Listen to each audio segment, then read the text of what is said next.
Welcome to ND and Me, a podcast to share NDers' lived experiences. Morning, Jackie. How are you? Good morning. Thank God I'm fine. How are you? I'm all right.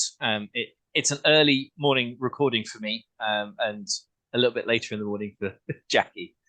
Jackie, for our viewers and listeners, can you tell us who you are? Okay, my name's Jacki Edry, and I'm the author of the book Moving Forward: Reflections on Autism, Neurodiversity, Brain Surgery, and Faith.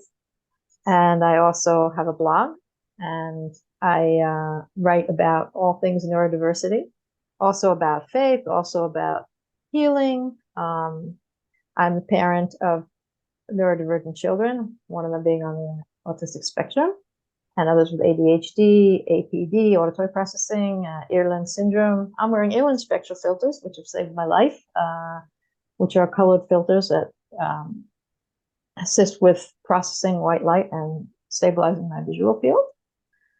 I have been working with autistic kids from the time I'm in high school, which was a really long time ago. And then years later, and my thesis in college was also about autism and education. My background's in marketing, education, and alternative types of education. And I've sort of back and forth copywriting and internet stuff for years, and running educational programs, depending on what stage in life I was in. But writing has always been my love. And then my oldest son was born autistic, so I was working with autism, and then suddenly became a parent of autistic kids, and sort of things started moving along in that sense of advocacy and working with other parents and advocacy for my child and helping him along the way, and using sort of child-centered approaches. And then 10 years ago, I had an enormous tumor discovered on my brainstem, and I'm very lucky to be alive, and I'm very happy to be alive. And life is definitely a gift, even no matter what our challenges are. But when I did wake up, all my senses were scrambled, and I also had a lot of physical disabilities, had to relearn how to use my body. My senses remained scrambled to date, which has made me neurodivergent myself. So I have found that I am in the unique position of being the parent, caretaker, professional, to also having a very ND brain myself. I've always been a different thinker and very nonlinear. But the years that I was younger, probably, I preferred learning in alternative situations. I didn't like traditional education whatsoever, but I could get by. But once my brain was scrambled, I realized that I am definitely not in a usual position, but it gave me a lot of insights about the people I've been working with, and the kids I've been working with, and the families I've been working with all these years, to be on both sides of the coin. And I gained a lot of understanding of what it felt like and ways to help people who are neurodivergent. So I decided to write a book about my process of healing and understanding, and in order to help others. So I did that. That was about 2 years ago. And then, since the books are something that are pretty much finite, you write them and they're finished and can't add on, I launched a blog shortly after. And for the last 2 years, I've been focusing on meeting people from around the world, advocating, writing about neurodivergence, lecturing. I like to, and I'm really looking to expand this, where I'd be doing lots of lecturing, workshops, presentations, and things like that, with people from around the world, because I know my position of being on both sides of the coin is very unusual, and I can offer a lot of assistance and understanding that most people don't talk about, because it's the lived experience and the professional experience. In addition to that, I was born in America. I was born and raised in Long Island in New York. And then I spent a few years in the country in Massachusetts. And then right after college, I moved to Israel. I've been living here, with the exception of 2 years when we took my son to the States for treatment when he was very young. I've been living here since. An amazing country, a complicated country, and right now in the middle of a war. but I'm very happy that I moved here. Definitely a very special place. And raised my kids and my dog, and we have a service dog, and have a brand new rescue dog, which is the last few days. So I've got a lot of stuff going on. That's a little bit about me in a nutshell. So did you identify with being neuroatypical before your health problems, Before my surgery? Or really afterwards, when all of your processing went out the window, you would then? Well, I suppose my choices I made for my education and the way I work with people, it was definitely from a neuroatypical position. I chose to go to an alternative high school where it was like sort of like a democratic high school, and then I went to an alternative college, which is thought of a very good college in America, but it was one where I determined my own curriculum as opposed to something that's predetermined. And we didn't have grades unless it was something like math. It was all evaluations and writing and things like that. And my major was something that I put together. So it was definitely, I was always a non-traditional thinker. I don't think I ever thought about it really, because I think the years that I was growing up, I finished college at age 7. Those years, I don't think people tended to categorize people nearly as much as what's going on today, where it becomes sort of a part of identity, and there were all sort of accommodations or things like that, where back then it wasn't like that. I just found the place that I felt comfortable and did what I wanted to do. I definitely never liked or never fit into the traditional, even in the workplace environments or any place that was very traditional and formal and required linear thinking. So now I guess looking back, I say you could call me neurodivergent all the time, but I knew I was different, but I didn't know why. And I guess I had something that a lot of people I see write about now, where I was always surrounded with extremely intelligent people. And I didn't understand why they all wanted to be my friends when I was younger, because I knew that it was really hard for me I excelled in studies, but I had to work really hard. And I never understood. I thought I was like fooling everybody, the imposter syndrome kind of thing. Like, why do all these people want to be around me? What do I have to offer them? I know better now, yeah. But when I was younger, I definitely took me a while to make sense of all those things, because I knew my brain wasn't like everybody else's. So I'm just trying to find the framing here.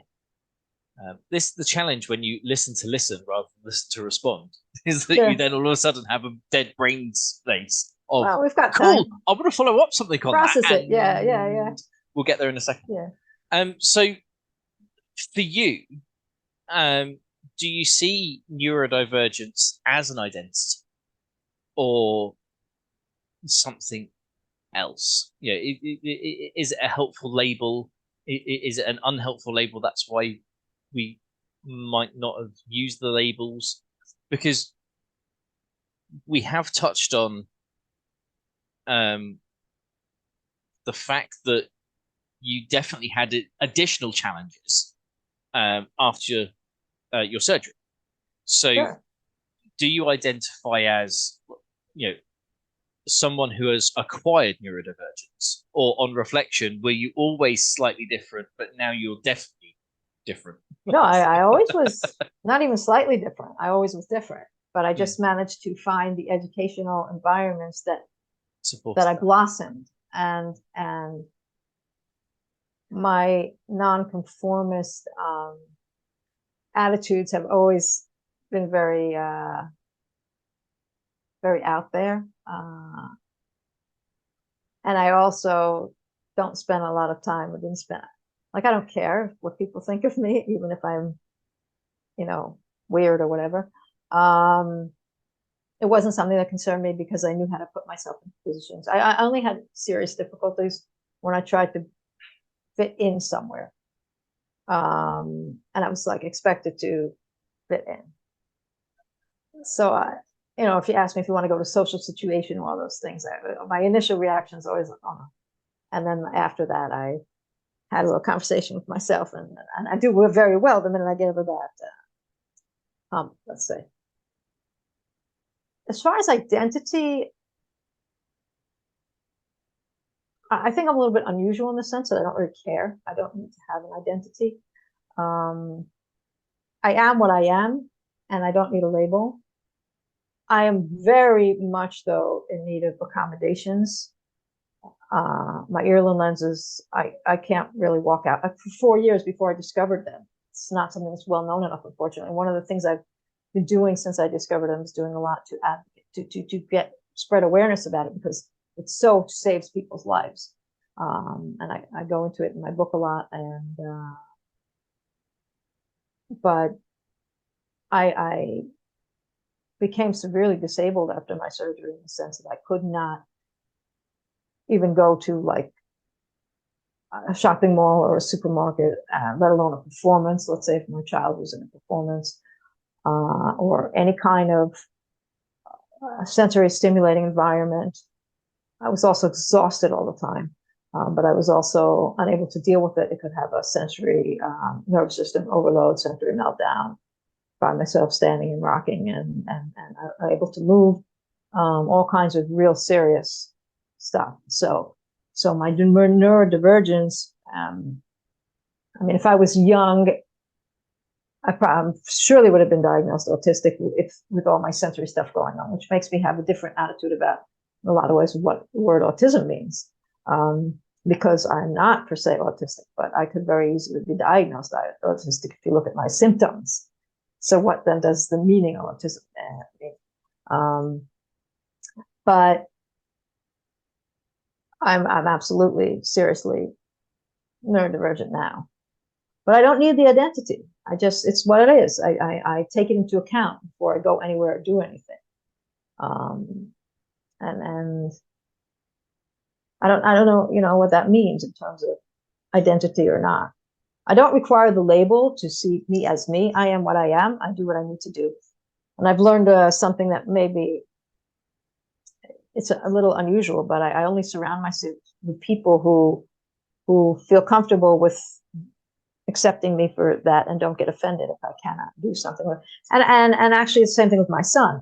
Having a young autistic son who was, when he was young, he pretty much, I was his tail. I was running after him everywhere. And he was nonverbal and very active. And he's probably the most amazing person I've ever met. He's 26 now. But when he was young, and I never would care what I had to do, even in public, to gain his attention I never thought, I didn't need to identify him or myself or anything. It's just, we are who we are. We are humans. We are different. Everyone needs something different. And we should all accept people as they are. And anyone who's not willing to be in that game at that point or now, I have no patience or time for. They're not part of my life. And so in that sense, I don't know if you call that identity or not. It's just sort of a outlook on life, I guess. That makes sense? No, it really does. I'm moving towards, neurodiversity is innate. We're all Sorry? Neurodiversity is innate, as biodiversity is. We're all neurodiverse, correct. But we're not all marginalized by our difference. Yeah. And I've got some friends and acquaintances who are, but I'm neurodivergent and I'm special at. I was like, okay, cool. You identify with that. You rock on. Yeah. But I think how we move forward in society with all this stuff is to remove that divisional language. Mm-hmm. Saying that actually, different people have different needs, and understanding what individuals' needs are means that we can then support those individuals how we need to support those individuals to get the best out of those individuals. Mm-hmm. So I don't see a lot of value in all of the labels. But a lot of people do. And I'm not robbing them of that. Sure. I understand. A lot of people do find it important, because I think some of the things I'm hearing, if I understand it correctly, and I think I understand it correctly, but I may not, is that a lot of people who felt different their entire lives, the minute they're actually given a label, it sort of makes sense to them. Oh, that's why that's what's been going on all the time, you know, and I think it gives a sense of peace if I'm for some people, particularly people who have been late diagnosed, who've always known something was going on but didn't know what it was. I think maybe it's perhaps helpful in some sense, but then I don't know, once that reality hits, okay, so you have the diagnosis, you know why it is, then what needs to happen with that further, or if there is any sense of it. For me, labels have no, I guess, particularly because if you look at autism, okay, if you take 20 people who are diagnosed autistic and you put them in a room, you're not going to understand why they all have the same label, right? You get somebody who's sort of in the past there was Asperger's, which is not a term that's used particularly these days or appreciated, and I understand why. But let's say the person who has those sort of traits, let's say that would lead to that diagnosis, which tend to be very highly verbal, or sometimes having difficulty understanding facial expression, social situations, things like that, that tended to be people who would put in that sort of category of the autistic spectrum. And then you take someone like my son, who needs intense supports in a lot of things, is practically nonverbal. Certain things he's totally independent. He'll get up, dress, go to work, and do his stuff, but he can't really speak too much of more of a sentence. And he has very good understanding of social people's cues and social situations, in a sense, where he reads people almost like an X-ray machine, right? You can judge your moods.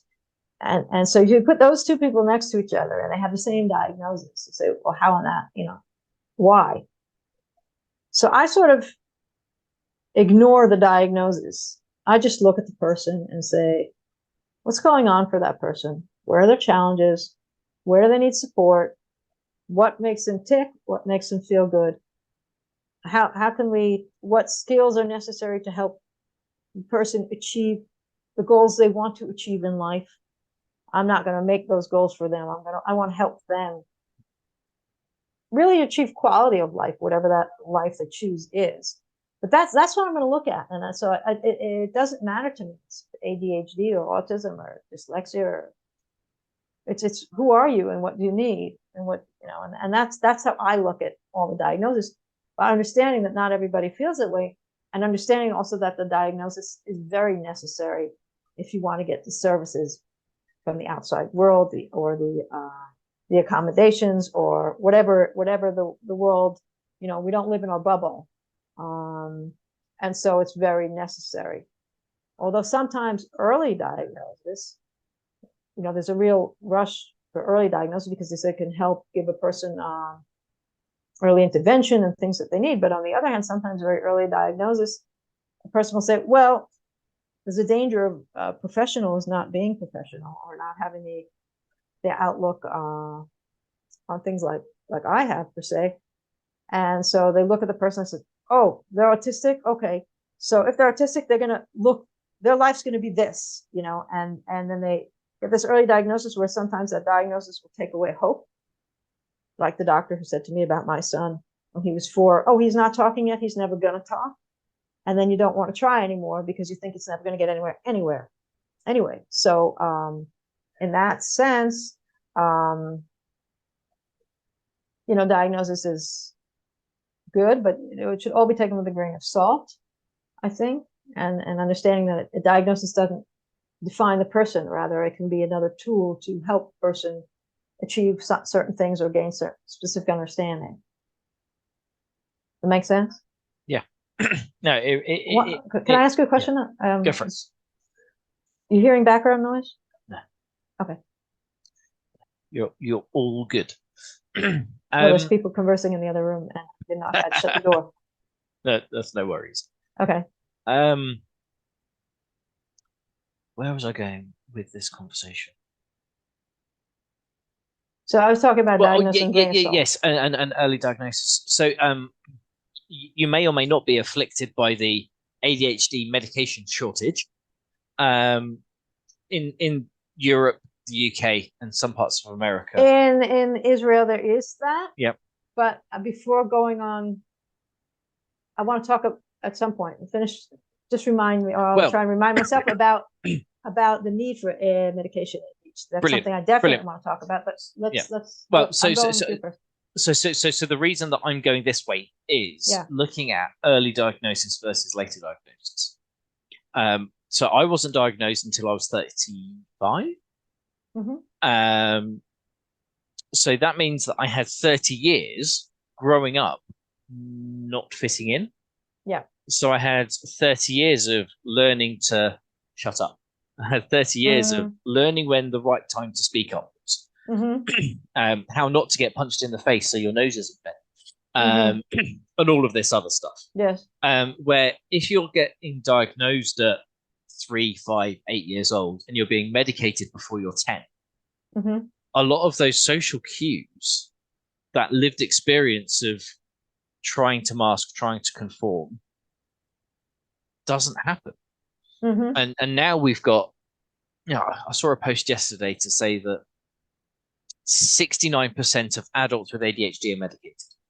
Right. And I was like, I don't think that's true, because there's lots and lots of people with ADHD that don't even have a diagnosis. They're not diagnosed, yeah. Let alone on an NHS waiting list for medication, let alone are medicated. But then he was like, there's so many millions of people with ADHD. 70% of them are medicated, and now there's no medicine. What we're going to do with this million people? All of a sudden can't cope with life because they've been reliant on the medication to fit in. So for me, early diagnosis is a double-edged sword, because you then become reliant on your crutches. So when you don't have your crutch anymore, your life falls apart around you. And I've seen loads of stuff in the last couple of weeks where people are running out of their meds and their life's falling apart around them because they haven't learned those coping mechanisms, those strategies to try and get on. Well, I think, boy, there's a lot of places we can go with this. The beauty of the unscripted agenda. From the global people agenda that are messing around with people and getting them addicted to medications, and then suddenly not producing them for no reason other than they're playing around with people around the world, which is really not a good thing. But we're not going to go down that agenda right now. Although it's pissing me off. but really, I think everything is a balance, and a lot of times people are, in terms of medication is highly recommended. A lot of people I know who have been on medication at a young age have serious addiction problems, or they tend to, particularly the Ritalin type ADHD. When your kid's diagnosed young and then they tell you you're going to need medication your entire life, and they do that. And the schools, really, in Israel, there's a high push. They're not allowed to tell you to medicate your child, but in the same sense that they say to you, your child is not receiving treatment, and take your child to the neurologist. And I mean, all 5 of my kids, I don't even know how many Ritalin conversations I've had with schools with them playing around. But the basic pressure, is to get your kids, not change the educational system, because kids aren't meant to sit on their bums all day long, and that's part of the reason they can't sit. Or let them, learn in a different way. Maybe they need to learn using different types of input. So the thing is to medicate everybody rather than go through the strategies and find out what's going on. Now, ADHD, my take on ADHD is there is probably a percentage of the population who has ADHD that needs medication. But I have a feeling that it's significantly lower than the amount of people who are on medication. I think I'd say maybe a third of average classroom. Every classroom has a bunch of kids medicated. There's something very wrong with that. So we need to look at what we're doing wrong. And because I don't think there's a third of kids whose brains are messed. And when you need medication, it's because they think something's wrong with you in your nest. Now, there are a percentage of people who really, they have such a turbo brain that they can't manage without that sort of assistance. But there are also a lot of people who, they start at a young age, in elementary school age, and my husband works with at-risk youth. And within seconds of meeting kids, he will know which kids have spent their school years on Ritalin and such, and lots of them wind up with other addictions, and a lot of issues, and just, it's definitely something to be considered very, very, very seriously before going down that road. I'm not saying that people shouldn't take medication if they need it, but I think there's a lot of stuff that can be done before they get there that is not tried, because people don't have the awareness to do those sort of interventions beforehand. And what happens is the pressure for the educational system, whatever, is to find the magic pill to make this child sit in class on their bum all this, day long, and make them into these linear thinkers when they might not be. Being that I am a non-linear thinker, always have been, but I could sit. But if I had been me, or with a more hyper type of personality, then I would be, well, my daughter, who they would say she had the sharpest pencil in the class, because every 5 minutes she'd get up and sharpen her pencil because she didn't want to sit. She was bored, and she was smart, and she was thinking associatively, and now all of those things are for an advantage, right? She's working in television as a researcher, and every one of those traits is what makes her extremely successful at what she does. But in the school system, they tend to look at any kind of different, non-typical neurotype as a problem, and they want to medicate, and that hurts the person's self-image as well. Because if the teachers are looking at the child as a failure, then the child is going to be a failure. Or if the teacher's looking at a very cognitively intelligent child and seeing their performance sucks, then they're going to think the kid's being lazy, and then they're going to say they're being lazy. Hold on a second. And then their self-image and their self-worth goes down, and that child will be less likely to see themselves in a positive light, and they will then, hold on a second. Close the door, please. Sorry. Then they will be unable, the other kids will also look down upon them, and then there was social situations, and it's just a complicated mess, and a lot of it can be avoided. Now, my take on all this stuff is very simple. For the most part, as a person has lived in a non-sensory scrambled brain versus a sensory scrambled brain, which is a very difficult situation to have been put in, but I'm not unhappy that it happened to me, because I understand things now that I didn't understand. And one of the things that I understand is, if your sensory input is hypersensitive, hyposensitive, mixed hyper, unstable, there's no way you can pay attention. Okay? Now, if that's happening, well, then a pill is not going to solve the problem. It may help you sit better, but it's not going to sort your senses. So before going down the medication route, what I believe and what I've seen works is first check out what's going on every one of the senses. Okay? And try and stabilize those. And if you manage to stabilize the sensory input and still the person's having the same problems, then probably medication is the right route to go along. You don't have an option. But in many, many, many instances, if you can manage to do that, regulate the sensory input, and give enough time to the person to process and accept nonlinear thinking, associative thinking as something normal, good chance you're not going to have to go down the medication route. And the first two dominant senses, the most dominant senses, are your visual sense. So if you have an unstable visual field, then person will absolutely, 70% of our sensory input is visual, okay? Then there's no way the person is going to be able to pay attention.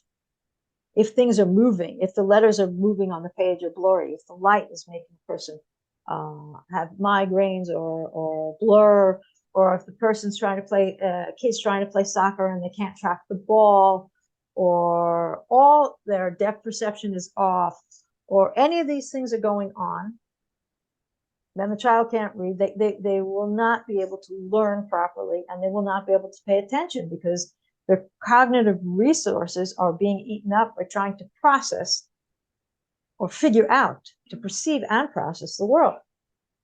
So the first thing to do is, if the child is having a problem, or the adult, but oftentimes it's a parent observing their child, but if you're an adult and having the same sort of issues, is to try and check out what's going on with the visual field. And the first place I would start is with earlobe spectral fixers, which is what I'm wearing right now, because they stabilize the way we process white light. And the problem is corrected by a colored spectral filter. Now, if you sort it out when the child is very young, then they probably won't develop all the learning or social difficulties that they have. Like one of my kids would standing too close to kids, or being in someone's face, and all this stuff sometimes happens because there's no depth perception. My autistic son would step too close to people and talk in their face, or drop things all the time. They'd be very clumsy, or go sit next to somebody and sit on them and really annoy people in that sense. And then he got his earlobe spectacles, which are yellow, and he doesn't do that anymore because he knows the difference. Or my child that was really lousy at soccer has become a really good soccer player because he can track a ball now. And if a person's having these visual disturbances, they don't know it because it's their reality. They live with it their whole life. They think that that's the way you see. They think when you read a book that after 10 minutes you're going to want to go to sleep, and that's a normal thing. Or that the things start moving around the page, or that the letters flip. But it's not. And it might not be dyslexia. 2 of my children were diagnosed with ADHD and dyslexia. But the minute they got colored spectral filters, the letters stopped moving around the page or flipping, and they could suddenly do math and read. And they had years. One was in 11th grade and one was in 5th grade. They were very bright and failing miserably in school. And the teachers weren't respectful. And then the other kids called them stupid.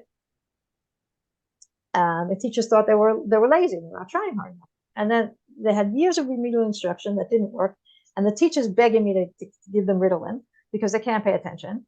And they got earlobe spectral filters, and suddenly they're reading and they're sitting and they're focusing. They weren't perceiving light properly. That was it. Simple as that. And then you go to the neurologist and say, neurologist, listen, this is this wonderful discovery. And they say, oh, that's nice. Can you prove it? Oh, well, if it doesn't work, you can come take your Ritalin. That was my neurologist's thing. And you go to the school and say, test kids in 1st grade if they're reading slowly. That might be the problem. I say, oh, I'm so glad it worked for your child. And then it stops there. And that's what happened with my kid. So like the people who, because there are neurological differences, this is really the thing. And they're not measurable by numbers. There's nothing wrong with the hardware. It's the software. The eye doctor doesn't pick up a light processing problem. It's a neurological processing issue. So the eye doctor says everything's normal. The education system doesn't recognize that. But there's something wrong that can be fixed. But no one's going to refer the child to get an ear assist, which is why the knowledge about it is not very well known. Plus, it would mess up the medical industry. Wouldn't be making money off somebody who has to take Ritalin for 30 years if they're getting a colored filter, and that's the end of that, right? So I would check. First thing, check visual. Second is auditory processing. The other thing my kids have, and many, many people have, is auditory processing disorder. Same thing happens. They often go together. They're neurological perception and processing issues. Okay, so if the child, let's say, misses the key word in a sentence, and they're sitting in class, and then they're cognitively, they're able to follow things. So they start using their intuition, and they start thinking. The teacher says a sentence, they miss the key word. So they'll think, what did that teacher say? I understand now. But that's those couple of seconds that they detach from what the teacher was saying to figure out what it meant in context. The teacher continued talking. So then they zone back in, and oops, the teacher's talking about something else. Now, after about 15 minutes of that, what's going to happen to that child? Is that child going to be able to follow what's going on in the class? No, they're going to start daydreaming. And then the teacher's going to say, oh, your child can't pay attention. And they'll go send you to the neurologist. And the neurologist will say, is the child paying attention? No, the kid's paying. No, of course I can't pay attention. I don't know where I go. The lesson, I just suddenly the bell rang and the lesson was over, and I don't know what happened. Well, I know what happened. They couldn't process. They're having visual instability. They're having auditory. They missed things. Their cognitive resources were all, executive functions were all taken up by all these processing issues. They got fatigued after 10 minutes. They go out to dreamland. And if you attach on that a little associative thinking, the teacher said something, reminds them of something else and something else and something else. 10 minutes later, they have no clue what's going on. They're going to medicate that kid. But maybe what that kid needed was colored spectra filters and there's a device, there's something, Nuance Hearing makes a nice little device you put on the desk that can tell you which, you can choose a direction if you want to hear the teacher or the kids, and it puts right into an earphone what sound you want to hear. And so that the background noise will be able to filter the background noise, because in classes people are shuffling around and blabbering and doing all stuff.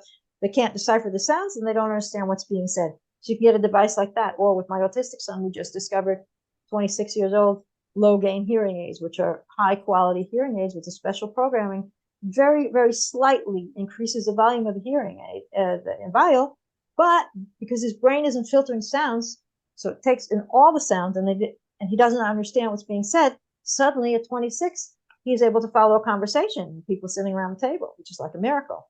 There are lots of things out there that can improve our sensory processing. And then that affects attention, and that affects overall processing and ability to learn, because it frees up cognitive resources. So those are two dominant senses, but the same thing can be going on with other senses, whether the olfactory or the clothes are itching or any of the other things going on. If you can adjust those things and help stabilize the senses, then that frees up the ability to learn and focus.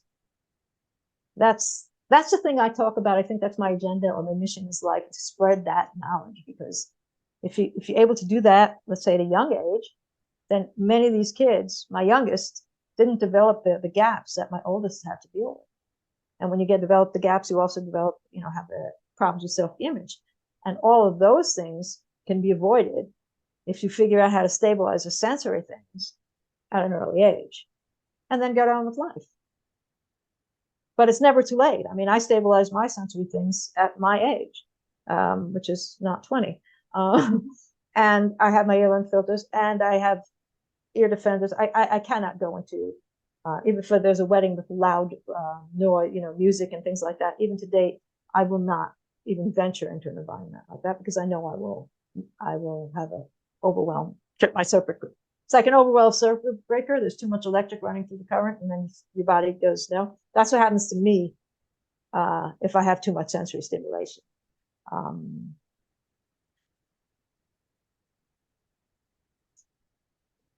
That's basically that's it. I went a long circle to tell you to organize senses instead of first going down the medication road. Yeah. And then if we finish all that, because the medication doesn't solve the issue. Yeah, it treats the symptom. Yeah, but it still won't make the migraine go away, and it won't make the letters sit still on the page. You see? I'm in the privileged but challenged position that my family aren't as supportive as they could be, and that's partly because they're probably also divergent and don't want the label. And for me, there is a big conversation there about fault, blame, excuses, and reasons. And there can be a reason for something without somebody needing to excuse themselves because of the reason. Sure. So, I'm not a very good reader, or maybe that's dyslexia, maybe that's visual processing. I don't really know either. But there are some people in society that require labels as excuses. Where's your hall pass? Where's your letter because you're not missing? Right. Because you're missing PE this week. If I don't have something written down, then it doesn't exist. Mm-hmm. Mm-hmm. So, at least one of my kids is atypical. Mm-hmm. Probably two of them, maybe three of them. Mm-hmm. Jacki-Edry syndrome. and the conversation we had with the schools were, they're getting all the support they need. They're achieving where they should be achieving, and if they're not achieving where they should be achieving, then we're giving them support to catch up. Mm-hmm. Okay. My eldest is now 17 and a half. He's just about to finish his year 13 studies and go to university next year. And he's excelled. He's got better marks than I did at that age. Mm-hmm. So I'm not really worried. Okay, well, maybe he's gifted. I don't think he's gifted because he could apply himself better. Mm-hmm. Okay, well, maybe that's just today's society and he's chasing dopamine because today's full of dopamine agents. Mm-hmm. But he's doing good work. And the youngest, I still put down to the fact that she's behind because they didn't test her eyesight until she was 5. So she didn't learn to read until she was 5. Mm-hmm. Where loads of other people were learning to read at 2, 3, 4. Mm-hmm. So, but then I think there's some visual processing or dyslexia there. Check Ireland. Check Ireland before you go on the Ireland site, irlen.com. There are providers in England. There are providers everywhere around the world. There's questionnaires there. Yeah, you fill in the questionnaire and see if it's worth checking. Yeah. Yeah, she reverses letters. I don't reverse letters, but she does. But I get muddled on colours or words for colours. So I know that white's white, but when I was a kid, white was yellow, and yellow was white. So I'd go stand on the white line. It's like, that's a yellow line. Check for Ireland. I'll say it again. And it's genetic usually, by the way. Yeah. So, and actually, it's when you say about the wall and white is actually, in the test when you in an Ireland assessment, the way you know that you have the color that's right for you, aside from the fact that it feels nice, is that you don't detect it when you look at a white wall and the lens is on your eye. Like my glasses, I know they're dark. I take them off. I look at them. They look like sunglasses. But when I look at the white wall, I don't detect any color change. The wall remains white. It's not like sunglasses. Right.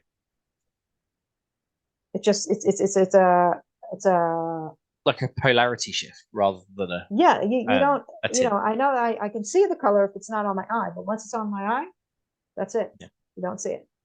It's very interesting. So growing up in the US and then moving to Israel, has faith always been a big part of your life? No. So why did you move to Israel? What happened? By the way, I wrote about all this stuff in my book. So if somebody, I'm getting there. It's If somebody maybe I need some glasses. Is interested about the journey. You know what? It would make me so happy if actually just this conversation, if it turns out that you have it, and it's very, very, very obvious in the assessment if you do or don't, by the way. And your quality of life can be improved, even a fraction of what mine was when I get my lenses, or my kids, then I'm so happy we met, other than it's being nice talking to you.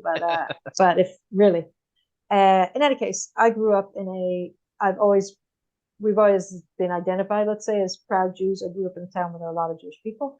But I didn't know what that meant because my parents were in no way, shape, or form religious.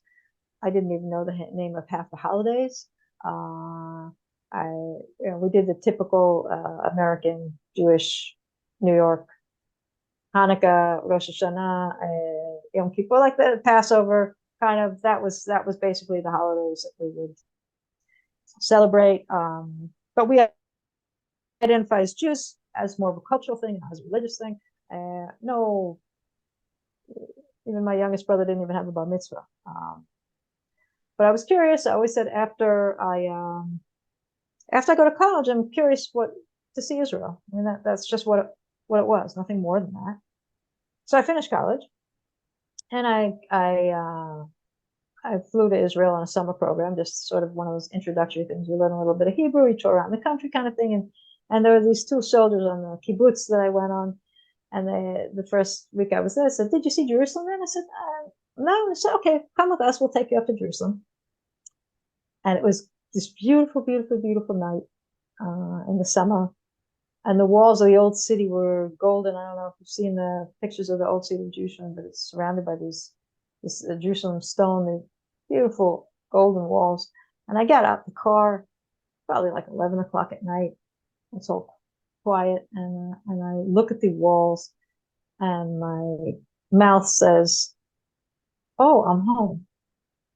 And my ear hears my mouth saying, "What? What did I just say? Where did that come from?" I had no idea. It's like, what? And I kind of thought, okay, well, I don't know what to do with that, so I'm just going to ignore it. Went back to the kibbutz. A couple months later, went back to America, got a job in an advertising agency in New York. Everything is perfect, midtown Manhattan. Just what I should be doing after college. Couldn't have thought better.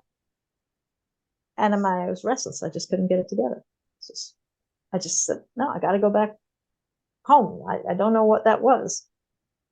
And so like 7 months later, I bought a one-way ticket and said, I got to figure out what it is it's not sitting with me. And I went to a different kibbutz and worked milking cows for 7 months and learning Hebrew. And then I went and lived on the Lebanese border for a number of months, working with kids and up on a mountain. It's beautiful. And then I moved to Netanya, and I met my husband. My husband had come from a religious family. And slowly I started watching what an observant life is like, and the kind of quiet and peace. There was something about it. Just, I don't know, it was calm. And I'd always had a lot of inner turbulence. And so I, kind of what sort of osmotic process for many, many years. And then when I took my son to the States for a few years to get treatment when he was younger, there was a school I thought might help him after his diagnosis of autism. And then there was nothing, because in New York, if you don't do something to practice religion, it's not like there by osmosis, and you can't sort of feel it. So suddenly there was vacuum. And all these people who were religious, they put my daughter in her kindergarten, and they started saying to us, come for Shabbat. So I started going and visiting these families, and I saw they all had this inner peace. I was jealous. I said, why don't I have that? Well, let me try and keep Shabbat for a little while and see what happens there. And that was that. It just started going. And then I was able to come back to Israel, found a good program for my son. And that was, 20 years ago. And so over the years, I've learned, and I live a religious lifestyle, and that inner turbulence went away. I feel like we have a purpose in life. And you froze. You froze? Can you hear me? Yeah, you froze for 4 seconds, but the audio didn't drop, so we're all good. So that's what happened. My family thought I'd kind of gone nuts, but they got used to it. It didn't, they live their lives as they always have, and that's fine. And I live mine. It's fine. But it was definitely, I just see as God looked after me. That's what happened. So from reading this much of your book, okay. You haven't got whopped over the head yet, because my book takes, after the first third of my book, after we finish talking about all the sensory stuff, that's how I start the book. And then, because I really, the people understanding of sensory processing, and then a little bit about my Jewish identity, just a few pages, because faith and prayer has really given me a lot of strength in the process from healing from my brain surgery. So it was important to understand my perspective. Yeah. And then you get whopped over the head, because I got whopped over the head. So you get to get whopped over the head too. So, you know, my parents raised me Christian, because that was the done thing in the UK. But always left it up to me to make my own choice. So they never baptized me, and they never christened me. You know, we went to the Baptist church for Sunday school. Then we went to, you know, the Church of England school for Sunday school. So, yeah, we went around the houses. You know, we weren't necessarily, you know, within a defined sect. And then traumatic things do weird things to people. So, you know, we lost my nan, my dad's mum, and he lost his religion. And you know, my wife's dad was never religious. Then had some heart troubles and found religion. So part of me thinks that there's something in this mix of neurodifference, the impact trauma has on our perception of reality, and how spirituality ties into that mix. I don't think I'm a very spiritual person. You know, my family is close enough to God for me. If I could service them, I've done well. So yeah, it's interesting to hear about how different people have interacted with spirituality and their neuroatypicalness. So yeah, one of my very early episodes was with Joseph Pack, who is all about drug-free ADHD. He went and spent a lot of time out in the Far East, and became Buddhist, and now practices Buddhism, and traditional yoga and cold plunges and meditation, all of that stuff, and gets to a level of quiet that enables him to manage his ADHD symptoms, because he's got to that level of peace. And I was listening to an American lawyer talking about his ADHD and his medication, and saying that he doesn't want to take his medication on trial days because he likes how his body responds and can be reactive with all of the stress and the dopamine going through the system. So I've had 30 odd years of living on the knife edge. You know, there's a reason why I grow a beard, and it's to hide scars. Plus, I'm lazy and I can't be bothered to shave every single day. Yeah, I think it's not fun from what I see from my house. You know, there's so much in this mix of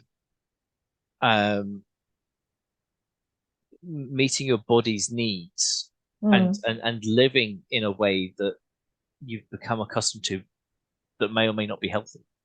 So, you know, is there a place for spirituality to enable peace? And if that's the case, if you've lived on adrenaline, dopamine, serotonin for 35 years, can you get off of those drugs? And just it's an interesting question. See, that's what I'll get back to saying you should sort out your senses, and you probably can get off the drugs. But but I do like I do like my I don't. serotonin. Yeah. Well, it doesn't mean it won't exist. It's just differently. Yeah. I don't know about other religions. I know about Judaism, and Jews have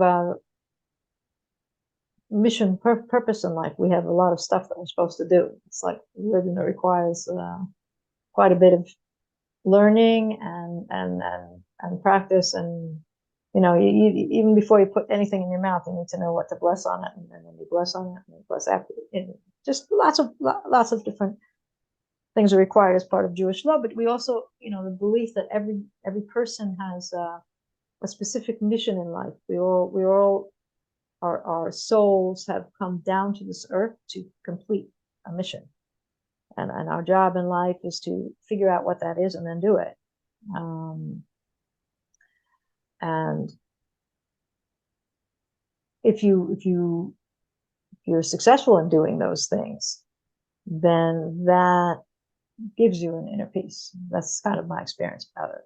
I'm not sure everyone would be with me on that, but as I found is I live the lifestyle as according to the Jewish law, and I do things that my particular neurotype, my particular experiences, my knowledge, that we're all made different and we all have a different mission. If I stick to that, then things work, and God will guides me and takes me. If I listen to that inner voice that talks to me and says, go with it, then it brings me where I need to go. And that gives me an inner peace. That's just the way it works for me. Perfect. So we'll be coming up an hour. Is there anything today that you wanted to talk about that we haven't touched on? Because we've spent quite a lot of time talking about sensory processing.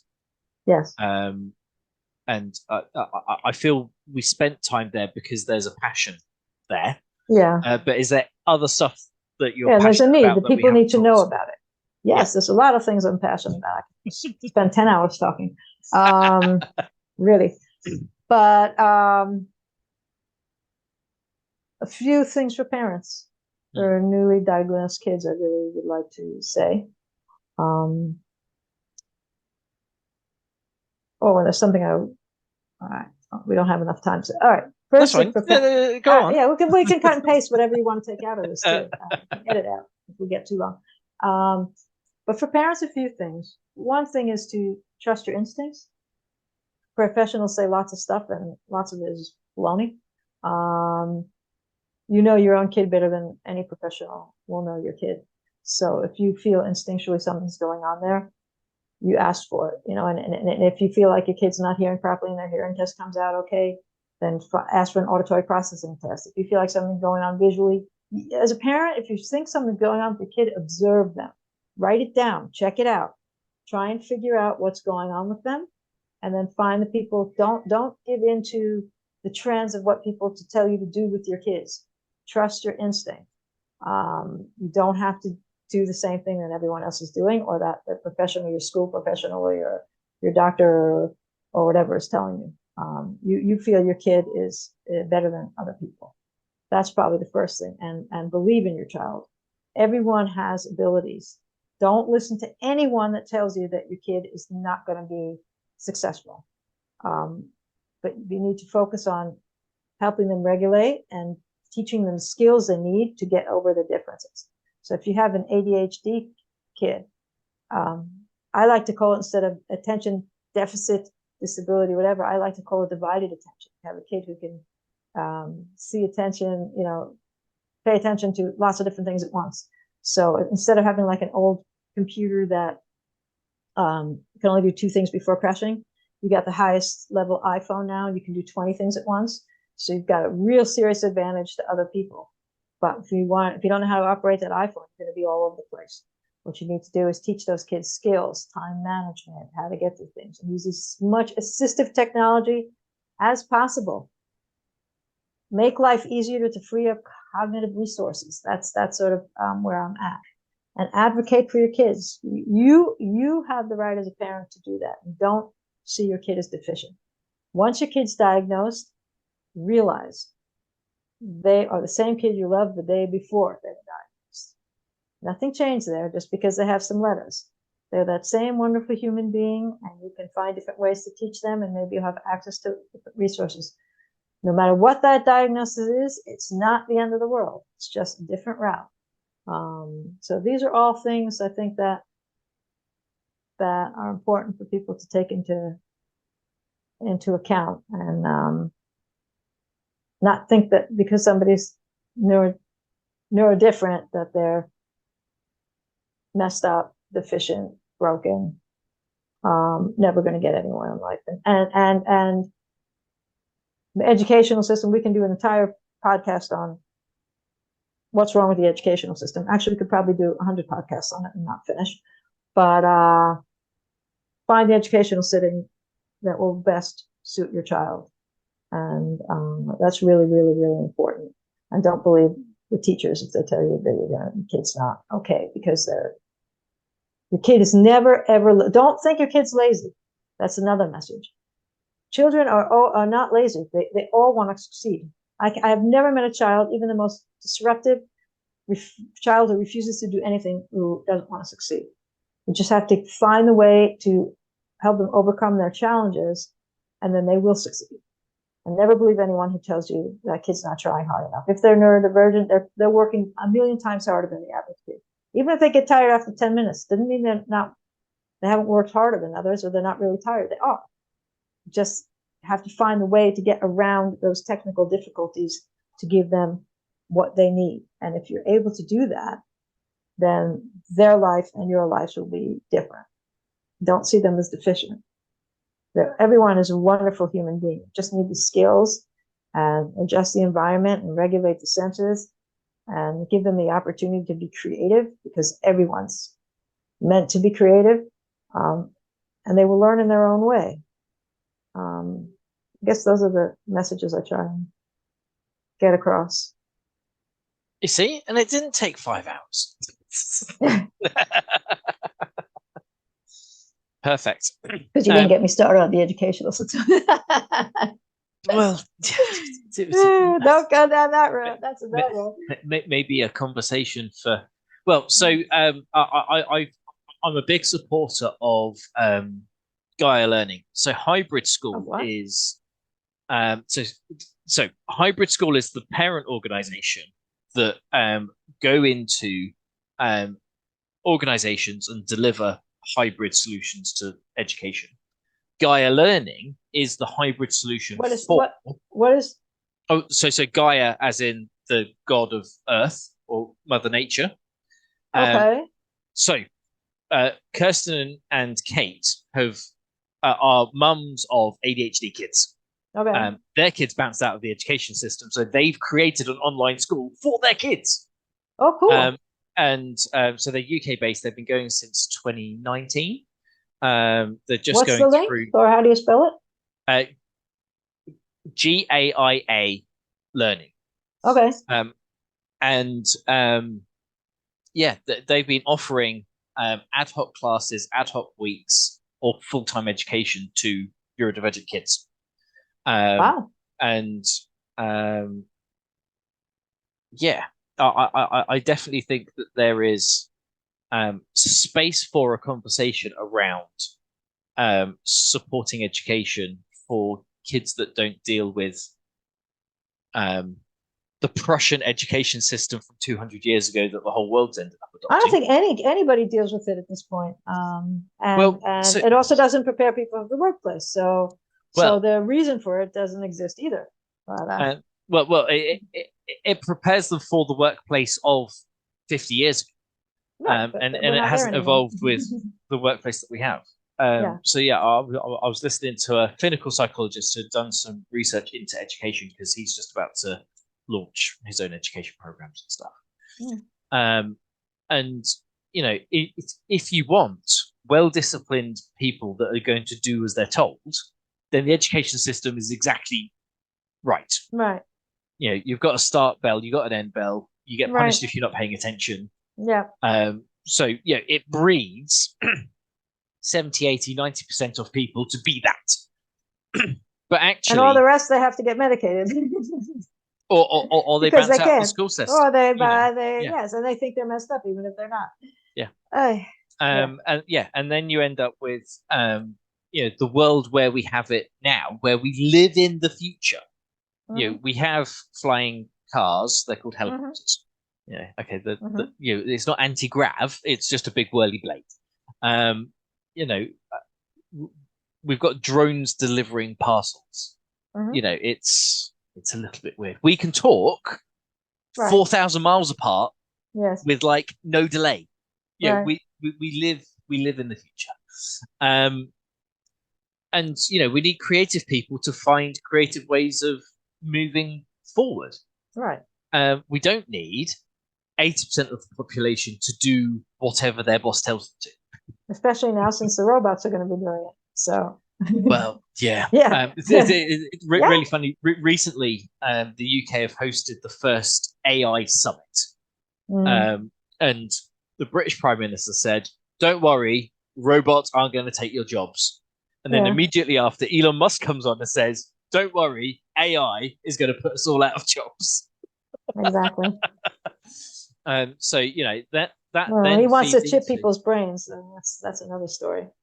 As a person who's had my brain tampered with, I wouldn't let anybody put anything in my brain. I can tell you that much. Well, there's a sliding scale of assistive tech, and biometrics and all that jazz. The good thing about being ADHD and changing your job every year is that I've done a lot of stuff. So I used to work for NEC, so that's the Nippon Electronics company, selling IT, telephony, and biometrics. So facial recognition software and thumbprint IDs and eye recognition, just all kinds of weird stuff. So in some Scandinavian countries, they're trialing putting like a SIM card chip or a credit card chip in your hand. I know. So then you don't have to carry a wallet with you. You can just scan yourself. Yeah. And I was like, well, cool. But why? At least on your phone, you have to like unlock it with your face, and your face has to like move.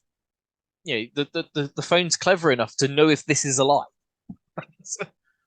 But if it's just in your skin, you could just. I don't know how I like that. And then that for me goes back to I love movies. I watch far too many movies. So in the early 2000s, a movie came out called The Island with Ewan McGregor, and the ethos was these really rich people cloned themselves and grew clones of themselves. So when something went wrong with them, they had a body to harvest. And they basically had sampling every day that then told them what they were allowed to eat because they had to keep their bodies healthy. Right. Their bigger selves.